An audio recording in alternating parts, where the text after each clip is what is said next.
Okay, korang pernah makan tak? Korang kenal tak dia ni? Binatang apa ni? Ni. Yang ni perisa original. Yang ni perisa dia pedas manis. Sedap korang? Nama dia etok. Sedap korang? Okay? Korang pernah makan tak? Korang tahu tak cara makan dia macam mana? Okay, kejap Okay, cara makan dia macam ni. Kejap.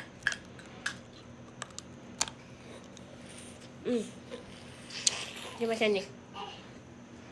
Isi dia. Okay? Sedap.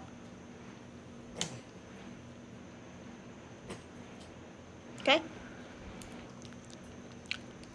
Etok. Sedap korang? Okay? Etok. Yang ni perisa manis pedas. Memang dia pedas. Yang ni perisa ori. Ori dia macam bubur garam. Lepas garam tu dia bubur macam serai, kunyit macam tu lah, lada, apa semua, ada semua. Okay? Bye.